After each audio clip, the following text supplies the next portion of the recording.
যশোরে ৫টি স্বর্ণের বারসহ পাচারকারী আটক। এবারে বিস্তারিত। যশোরের ঝুমঝুমপুর এলাকা থেকে পাচারের সময় ৫৮৫.৫৪ গ্রাম ওজনের ৫টি স্বর্ণের বারসহ একজন পাচারকারীকে আটক করেছে বিজিবির।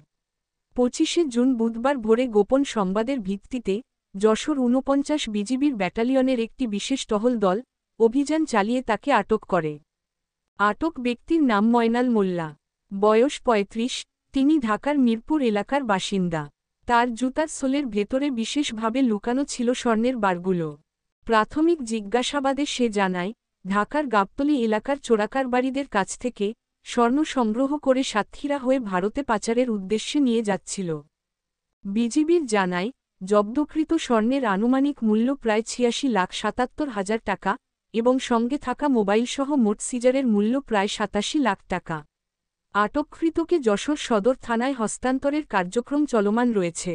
এ বিষয়ে যশোর ৪৯ বিজিবির ব্যাটালিয়নের অধিনায়ক লেফটেন্যান্ট কর্নেল সাইফুল্লাহ সিদ্দিকী জানান, সীমান্তে মাদক, অস্ত্র, স্বর্ণ, রুপি ও হুন্ডি পাচার রোধে বিজিবির গোয়েন্দা তৎপরতা এবং অভিযান অব্যাহত রয়েছে। খবর এনিউজ বাংলা। এ ধরনের আরও খবর জানতে চোখ রাখুন আমাদের ফেসবুক পেজ ও ইউটিউব চ্যানেলে। ধন্যবাদ।